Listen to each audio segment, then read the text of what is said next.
ನಮಸ್ಕಾರ ವೀಕ್ಷಕರೇ, ನವರಾತ್ರಿಯಲ್ಲಿ 10ನೇ ದಿನವನ್ನು ನಾವು ನವರಾತ್ರಿ 9 ಇದ್ದರೆ 10ನೇ ದಿನವಾಗಿ ನಾವು ವಿಜಯದಶಮಿ, ಅದು ನವರಾತ್ರಿಗೆ ಸೇರೋದಿಲ್ಲ, ವಿಜಯದಶಮಿ ಅಂತ ಇಡೀ ದೇವಲೋಕ ಭೂಲೋಕ ಭುವರ್ಲೋಕ ಸುವರ್ಲೋಕ ಜನಲೋಕ ತಪಲೋಕ ಸತ್ಯಲೋಕ ಮರ್ತ್ಯಲೋಕ ಕೈಲಾಸ ವೈಕುಂಠ ದೇವಲೋಕ ಅಂತ ಏನಿದೆ ಎಲ್ಲ ಲೋಕವೇ ಮತ್ತು ವಿಜಯದಶಮಿಯನ್ನು ಆಚರಿಸುತ್ತೆ ಅಂತ ಅಂದರೆ ಅವ್ರಿಗಾದಂತಹ ನೋವು, ಅವ್ರಿಗಾದಂತಹ ಸಂಕಷ್ಟಗಳು ಎಷ್ಟಿರ್ಬೋದು ಆಗಿನ ಕಾಲದಲ್ಲಿ. ಯಾಕೆ ಅಂದರೆ ಒಂದು ದುಷ್ಟಶಕ್ತಿ ನಿಗ್ರಹವಾದಾಗ ಆ ದೇವಿ ಸಂಹಾರವನ್ನು ಮಾಡಿದಂತಹ ಮಹಿಷಾಸುರನನ್ನು ನೋಡಿದಂತಹ ಎಲ್ಲ ದೇವತೆಗಳು ದೇವಗಣಗಳು ಋಷಿಗಣಗಳೆಲ್ಲರೂ ಸಹ ವಿಜಯದಶಮಿಯನ್ನು ಆರಿಸ್ತಾರೆ. ದಶಮಿಯ ದಿನದಂದು ವಿಜಯ ಸಾಂಕೇತಿಕವಾದಂತಹ ಹಬ್ಬವನ್ನು ಆಚರಣೆ ಮಾಡ್ತಾರೆ. ಅದೇ ವಿಜಯದಶಮಿ ಅಂದರೆ ನಮಗೆ ಗೊತ್ತಾಗುತ್ತೆ. ಹಾಗಾದರೆ ಏನು ವಿಜಯದಶಮಿ ಅಂತಂದರೆ, ನೋಡಿ, ನಮಗೆ ಕೆಲವು ವಿಜಯಗಳು ಬೇಕಾಗತ್ತೆ. ನೀವು ವಿಶೇಷವಾಗಿ ಯಾವುದೋ ಒಂದು ಕೆಲಸವನ್ನು ಜಯಗಳಿಸ್ಕೊಳ್ಬೇಕು ಅಂತಿರ್ತೀರಿ, ಯಾವುದೋ ಒಂದು ಮನೆ ಕಟ್ಟಬೇಕಾದ ಜಯವನ್ನು ಕಾಣಬೇಕು ಅಂತಿರ್ತೀರಿ, ಯಾವುದೋ ಒಂದು ಕೆಲಸವಾಗಿ ಅದರಲ್ಲಿ ಜಯವನ್ನು ಕಾಣಬೇಕು ಅಂತಿರ್ತೀರಿ, ಒಂದು ಉತ್ತಮವಾದಂಥ ಬೆಳೆಯನ್ನು ಬೆಳೆದದಲ್ಲಿ ಜಯವನ್ನು ಕಾಣಬೇಕು ಅಂತಿರ್ತೀವಿ ಅಲ್ವಾ. ನಾವು ಅಂದುಕೊಂಡಂಥ ಎಲ್ಲ ಕೆಲಸ ಕಾರ್ಯಗಳು ಜಯವನ್ನು ಕಂಡಿದಾಗ ಅದು ವಿಜಯವಾಗುತ್ತೆ. ಜಯವೇನಾಗುತ್ತೆ? ಜಯವಾಗಿ ವಿಜಯವಾಗುತ್ತೆ. ಇದೇ ವಿಜಯದಶಮಿ. ನಾವೆಲ್ಲರೂ ಸಹ ವಿಜಯದಶಮಿಯನ್ನು ಹಬ್ಬದ ಅವತಾರದಲ್ಲಿ ನಾವು ನೋಡಿರ್ತೀವಿ. ಮೈಸೂರಿನಲ್ಲಿ ವಿಜಯದಶಮಿ ಹೆಂಗೆ ಆಚರಣೆ ಮಾಡ್ತಾರೆ ಅಂತ ಆಯುಧಗಳನ್ನೆಲ್ಲವೂ ಸಹ ವಿಶೇಷವಾಗಿ ಪೂಜೆಗಳನ್ನು ಮಾಡಿ ನಂತರದಲ್ಲಿ ಬನ್ನಿ ಮರ ಪೂಜೆಗಳನ್ನು ಮಾಡ್ತಿರ್ತಾರೆ. ವಿಶೇಷವಾಗಿ ಬನ್ನಿಯನ್ನು ಹಂಚುತ್ತಾರೆ. ಯಾಕೆ ಅಂತಂದರೆ ಬನ್ನಿಯನ್ನು ಹಂಚುವಂಥದ್ದು ಬಂಧುಗಳ ಬಾಂಧವ್ಯ ಹೆಚ್ಚಾಗಲಿ ಅಂತ ಬನ್ನಿ ಪೂಜೆ ಅಂತ ಮಾಡುವಂಥದ್ದು, ಬನ್ನಿ ಮರಕ್ಕೆ ಪೂಜೆ ಮಾಡುವಂತಹ ಒಂದು ಸಂಪ್ರದಾಯ ಸೃಷ್ಟಿಯಾದಂಥದ್ದು ಈ ನವರಾತ್ರಿಯಲ್ಲಿ.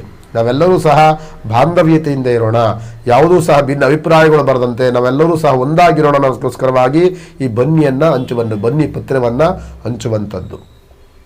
ವಿಜಯದಶಮಿ ಎನ್ನುವಂಥದ್ದೇ ಒಂದು ವಿಶೇಷವಾದಂತಹ ಒಂದು ವಿಚಾರವನ್ನು ಕೊಡುತ್ತೆ, ಕೌಟುಂಬಿಕ ಕೊಡುತ್ತೆ, ಒಂದು ಸಂಭ್ರಮ ಕೊಡುತ್ತೆ, ಸಂತಸ ಕೊಡುತ್ತೆ, ನಮಗೆಲ್ಲೂ ವಿಜಯದ ಸಾಂಕೇತಿಕವಾದಂತಹ ಒಂದು ಅರ್ಥವನ್ನು ಕೊಡುತ್ತೆ. ನಾವೆಲ್ಲರೂ ಸಹ ಸಿಹಿ ಭೋಜನಾದಿಗಳನ್ನು ಮಾಡಿ, ಸಿಹಿ ತಿನಿಸುಗಳನ್ನು ಮಾಡಿ, ನಾವೆಲ್ಲ ಇರುವಂತಹ ಬಂಧು ಬಾಂಧವರ ಮನೆಗಳಿಗೆ ಹೋಗಿ ಅವರ ಜೊತೆ ಸಂಭ್ರಮವನ್ನು ಪಟ್ಟು ನಾವೆಲ್ಲರೂ ಸಹ ವಿಶೇಷವಾಗಿ ದೇವತಾ ಆರಾಧನೆ ಮಾಡುವಂತಹ ಒಂದು ವಿಶೇಷವಾದಂತಹ ಒಂದು ನವರಾತ್ರಿಯ ಕೊನೆಯ ದಿನದ ಹಬ್ಬ ವಿಜಯದಶಮಿಯ ಹಬ್ಬ. ನಾವೆಲ್ಲರೂ ಸಹ ವಿಶೇಷವಾಗಿ ನಮ್ಮ ಇಷ್ಟಾರ್ಥಗಳು ಎಲ್ಲವೂ ಸಿದ್ಧಿಯಾಗಲಿ, ನಮಗಿರುವಂಥ ತೊಂದರೆ ತಾಪತ್ರಗಳೆಲ್ಲವೂ ನಿವಾರಣೆಯಾಗಲಿ, ಆ ದೇವಿಯ ಅನುಗ್ರಹ ಸದಾಕಾಲ ನಮ್ಮ ಕುಟುಂಬದ ಮೇಲೆ, ನಮ್ಮ ಮೇಲೆ, ನಮ್ಮ ಎಲ್ಲ ಬಂಧುಗಳ ಮೇಲೆ ಇರಲಿ ಅಂತ ಪ್ರಾರ್ಥನೆ ಮಾಡಿಕೊಳ್ಳುವಂತಹ ವಿಶೇಷವಾದಂತಹ ಒಂದು ಶುಭ ದಿನ ವಿಜಯದಶಮಿಯ ಶುಭ ದಿನ. ವಿಜಯದಶಮಿ ಅಂತ ಅಂದಾಗ ನಾವೆಲ್ಲರೂ ಸಹ ಒಂದು ಬಾರಿಯಾದರೂ ನಿಮ್ಮ ಅಕ್ಕಪಕ್ಕದಲ್ಲಿರುವಂಥ ಯಾವುದೇ ದೇವಸ್ಥಾನ ಸಿಕ್ಕಲಿ, ವಿಷ್ಣು ಶಿವ ಪಾರ್ವತಿ ಲಕ್ಷ್ಮಿ ಯಾವುದೇ ದೇವಸ್ಥಾನಕ್ಕೆ ಹೋದರೂ ಸಹ ಅಲ್ಲಿ ಹೋಗಿ ಒಂದು ಪೂಜೆಯನ್ನು ಮಾಡಿಸ್ಕೊಂಡು ಬನ್ನಿ ಪತ್ರೆ ತೆಗೆದುಕೊಂಡೋಗಿ ಅಲ್ಲಿರುವಂಥ ಜನಗಳಿಗೆ ಬನ್ನಿಯನ್ನು ಹಂಚಿ ಬನ್ನಿ ಪತ್ರೆ ನೀವು ಸಹ ಪಡ್ಕೊಳ್ಳಿ. ಅದೆಲ್ಲವೂ ಮಾಡಿದಾಗ ಆ ದೇವಿ, ಆ ಪಾರ್ವತಿ ದೇವಿ, ಆ ಜಗನ್ಮಾತೆ ನಮ್ಮೆಲ್ಲರಿಗೂ ಸಹ, ಯಾಕೆಂದರೆ ನಾವು 9 ದಿನಗಳ ಕಾಲವೂ ಸಹ ನವರಾತ್ರಿಯ ಉಪಾಸನೆಯನ್ನು ಮಾಡಿದ್ದೇವೆ. ವಿಜಯದಶಮಿ ಕೊನೆಯ ದಿನ ಆ ದೇವಿ ಸಂಪೂರ್ಣವಾದಂಥ ಸಂತೃಪ್ತಳಾಗಿರ್ತಾಳೆ, ನಮಗೆ ಸಂಪೂರ್ಣವಾದಂಥ ಅನುಗ್ರಹವನ್ನು ಆಡುವ ನವರಾತ್ರಿ ದಿನದಂದು ನಮಗೆ ಕೊಡ್ತಾಳೆ ಅಂತ ಹೇಳ್ತಾ ತಾವೆಲ್ಲರೂ ಸಹ ಇಷ್ಟು ವಿಶೇಷವಾದಂತಹ ನವರಾತ್ರಿಯ ವಿಶೇಷವಾದಂಥ ಸಂಚಿಕೆ ನೋಡಿರ್ತೀರಿ. ಈ ಕೊನೆಯ ದಿನ ವಿಜಯದಶಮಿ ದಿವಸ ನೀವು ನೋಡಿದಾಗ ಏನು ಅನ್ನಿಸ್ತು, ಏನು ವಿಶೇಷತೆ ಮತ್ತು ಏನೇನು ಆಗಬೇಕಾಗಿರುತ್ತೆ, ಅಕಸ್ಮಾತ್ ನಮ್ಮಲ್ಲಿ ಬದಲಾವಣೆ ಅಥವಾ ನಿಮ್ಮ ಏನಾದರೂ ಅಪೇಕ್ಷೆಗಳು ಇದೆಲ್ಲವೂ ಸಹ ಇದ್ದರೆ ಒಂದು ಕಮೆಂಟ್ ಮುಖಾಂತರ ನಮಗೆ ತಿಳಿಸಿ ಅಂತ ಕೇಳಿಕೊಳ್ತಾ ಈ ಕಾರ್ಯಕ್ರಮಕ್ಕೆ ಮಂಗಳವನ್ನು ಮಾಡ್ತೇನೆ. ಭಗವಂತ ನಿಮ್ಮೆಲ್ಲರಿಗೂ ಸಹ ಒಳಿತನ್ನು ಮಾಡಲಿ. ನಮಸ್ಕಾರ.